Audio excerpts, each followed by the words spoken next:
Good afternoon. I want to speak today to the unfolding situation in Afghanistan, the developments that have taken place in the last week, and the steps we're taking to address the rapidly evolving events. My national security team and I have been closely monitoring the situation on the ground in Afghanistan and moving quickly to execute the plans we had put in place to respond to every constituency, including and contingency, including the rapid collapse we're seeing now. I'll speak more in a moment about the specific steps we're taking, but I want to remind everyone how we got here and what America's interests are in Afghanistan. We went to Afghanistan almost 20 years ago with clear goals. Get those who attacked us on September 11, 2001, and make sure al-Qaeda could not use Afghanistan as a base from which to attack us again. We did that. We severely degraded al-Qaeda in Afghanistan. We never gave up the hunt for Osama bin Laden, and we got him. That was a decade ago. Our mission in Afghanistan was never supposed to have been nation building. It was never supposed to be creating a unified, centralized democracy. Our only vital national interest in Afghanistan remains today what it has always been: preventing a terrorist attack on America's homeland. I've argued for many years that our mission should be narrowly focused on counterterrorism, not counterinsurgency or nation building. That's why I opposed the surge when it was proposed in 2009 when I was vice president. And that's why, as president, I'm adamant that we focus on the threats we face today in 2021, not yesterday's threats. Today, the terrorist threat has metastasized well beyond Afghanistan. Al-Shabaab in Somalia, al-Qaeda in the Arabian Peninsula, al-Nusra in Syria, ISIS attempting to create a caliphate in Syria and Iraq, and establishing affiliates in multiple countries in Africa and Asia. These threats warrant our attention and our resources. We conduct effective counterterrorism missions against terrorist groups in multiple countries where we don't have permanent military presence. If necessary, we'll do the same in Afghanistan. We've developed counterterrorism over-the-horizon capability that will allow us to keep our eyes firmly fixed on the direct threats to the United States and the region, and act quickly and decisively if needed. When I came into office, I inherited a deal that President Trump negotiated with the Taliban. Under his agreement, U.S. forces would be out of Afghanistan by May 1, 2021, just a little over 3 months after I took office. U.S. forces had already drawn down during the Trump administration from roughly 15,500 American forces to 2,500 troops in country.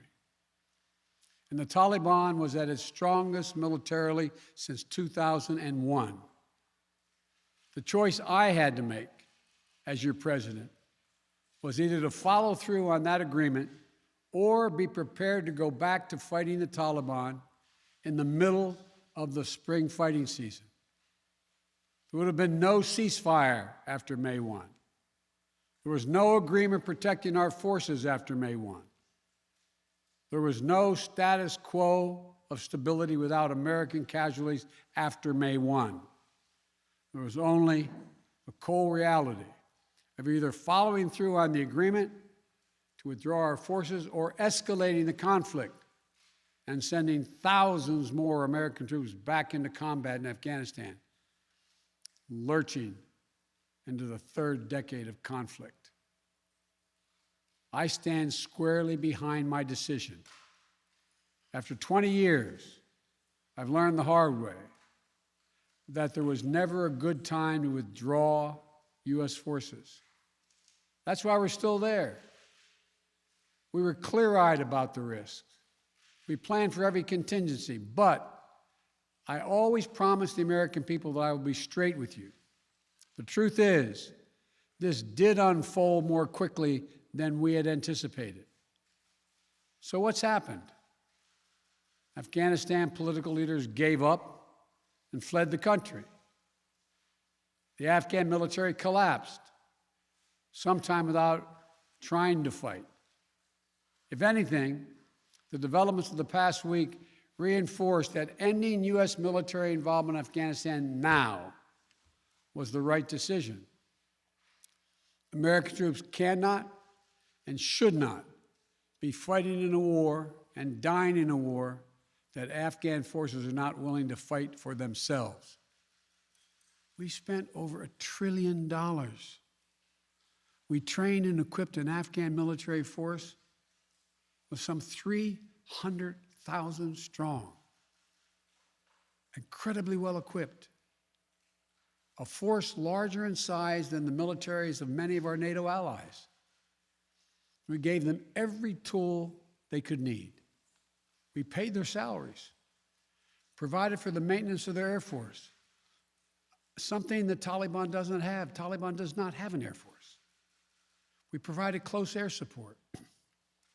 We gave them every chance to determine their own future. What we could not provide them was the will to fight for that future. There's some very brave and capable Afghan special forces units and soldiers. But if Afghanistan is unable to mount any real resistance to the Taliban now, there is no chance that 1 year, 1 more year, 5 more years, or 20 more years of U.S. military boots on the ground would have made any difference. Here's what I believe to my core. It is wrong to order American troops to step up when Afghanistan's own armed forces would not. If the political leaders of Afghanistan were unable to come together for the good of their people, unable to negotiate for the future of their country when the chips were down, they would never have done so while U.S. troops remained in Afghanistan, bearing the brunt of the fighting for them. And our true strategic competitors, China and Russia, would love nothing more than the United States to continue to funnel billions of dollars in resources and attention into stabilizing Afghanistan indefinitely. When I hosted President Ghani and Chairman Abdullah at the White House in June, and again when I spoke by phone to Ghani in July, we had very frank conversations. We talked about how Afghanistan should prepare to fight their civil wars after the U.S. military departed, to clean up the corruption in government so the government could function for the Afghan people. We talked extensively about the need for Afghan leaders to unite politically. They failed to do any of that. I also urged them to engage in diplomacy, to seek a political settlement with the Taliban. This advice was flatly refused. Mr. Ghani insisted the Afghan forces would fight, but obviously he was wrong. So I'm left again to ask of those who argue that we should stay, how many more generations of America's daughters and sons would you have me send to fight Afghanistan's civil war when Afghan troops will not? How many more lives, American lives, is it worth? How many endless rows of headstones at Arlington National Cemetery? I'm clear on my answer. I will not repeat the mistakes we've made in the past. Mistake of staying and fighting indefinitely in a conflict that is not in the national interest of the United States, of doubling down on a civil war in a foreign country, of attempting to remake a country through the endless military deployments of U.S. forces. Those are the mistakes we cannot continue to repeat because we have significant vital interest in the world that we cannot afford to ignore. I also want to acknowledge how painful this is to so many of us. The scenes we're seeing in Afghanistan, they're gut-wrenching, particularly for our veterans, our diplomats, humanitarian workers, for anyone who has spent time on the ground working to support the Afghan people. for those who have lost loved ones in Afghanistan, and for Americans who have fought and served in the country, serve our country in Afghanistan. This is deeply, deeply personal. It is for me as well. I've worked on these issues as long as anyone. I've been throughout Afghanistan during this war, while the war was going on, from Kabul to Kandahar to the Kunar Valley. I've traveled there on 4 different occasions. I met with the people. I've spoken to the leaders. I spent time with our troops. And I came to understand firsthand what was and was not possible in Afghanistan. So now we're focused on what is possible. We will continue to support the Afghan people. We will lead with our diplomacy, our international influence, and our humanitarian aid. We'll continue to push for regional diplomacy and engagement to prevent violence and instability. We'll continue to speak out for the basic rights of the Afghan people, of women and girls, just as we speak out all over the world. I've been clear, the human rights must be the center of our foreign policy, not the periphery. But the way to do it is not through endless military deployments. It's with our diplomacy, our economic tools, and rallying the world to join us. Now, let me lay out the current mission in Afghanistan. I was asked to authorize, and I did, 6,000 U.S. troops to deploy to Afghanistan for the purpose of assisting in the departure of U.S. and allied civilian personnel from Afghanistan, and to evacuate our Afghan allies and vulnerable Afghans to safety outside of Afghanistan. Our troops are working to secure the airfield and to ensure continued operation of both the civilian and military flights. We're taking over air traffic control. We have safely shut down our embassy and transferred our diplomats. Our diplomatic presence is now consolidated at the airport as well.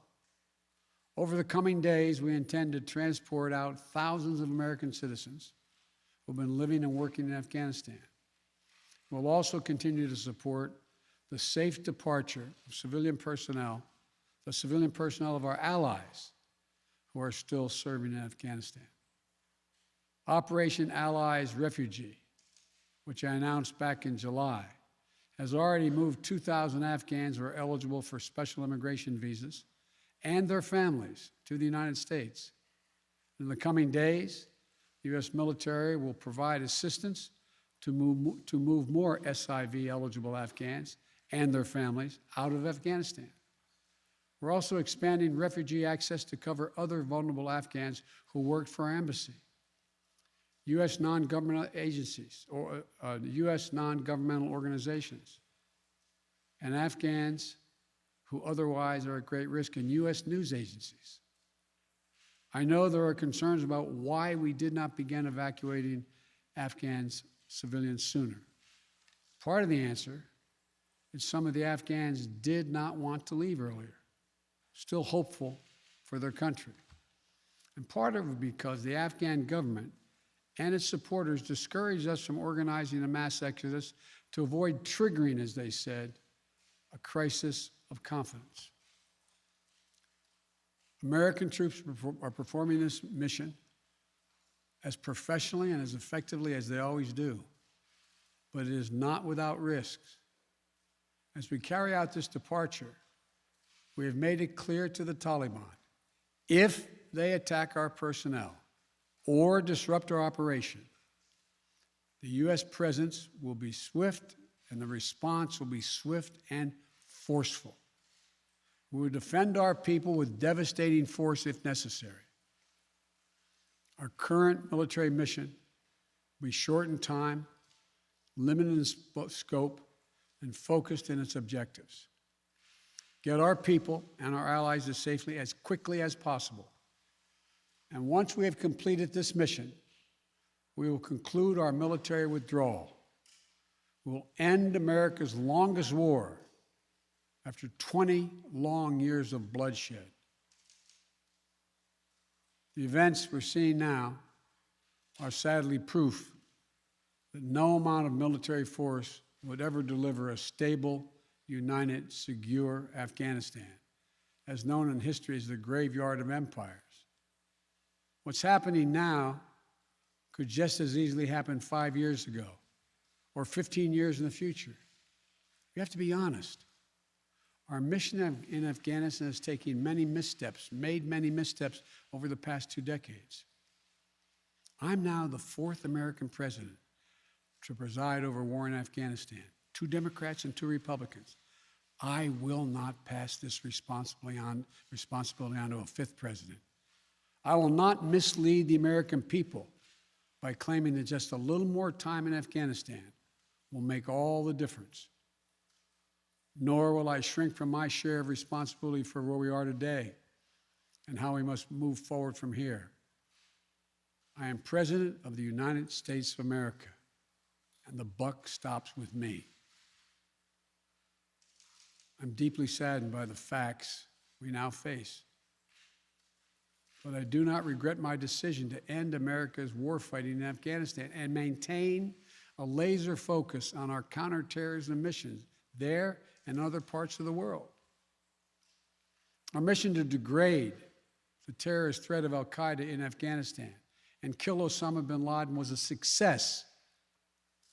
Our decades-long effort to overcome centuries of history and permanently change and remake Afghanistan was not, and I wrote and believed it never could be. I cannot and will not ask our troops to fight on endlessly in another country's civil war, taking casualties, suffering life-shattering injuries, leaving families broken by grief and loss. This is not in our national security interest. It is not what the American people want. It is not what our troops, who have sacrificed so much over the past 2 decades, deserve. I made a commitment to the American people when I ran for president that I would bring America's military involvement in Afghanistan to an end. While it's been hard and messy, and yes, far from perfect, I've honored that commitment. More importantly, I made a commitment to the brave men and women who serve this nation that I wasn't going to ask them to continue to risk their lives in a military action that should have ended long ago. Our leaders did that in Vietnam when I got here as a young man. I will not do it in Afghanistan. I know my decision will be criticized, but I would rather take all that criticism than pass this decision on to another president of the United States, yet another one, a 5th one, because it's the right one, it's the right decision for our people, the right one for our brave service members who risk their lives serving our nation, and it's the right one for America. Thank you. May God protect our troops, our diplomats, and all brave Americans serving in harm's way.